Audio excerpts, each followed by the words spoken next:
Never tell anyone these 5 things. Silence is your best defense.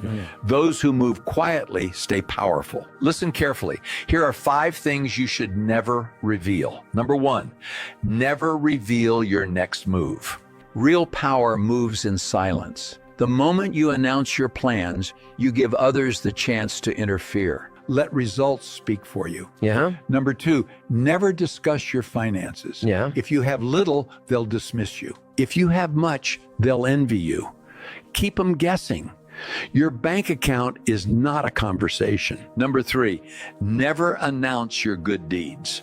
If you brag about kindness, it wasn't virtue, it was a trade for attention. True character needs no audience.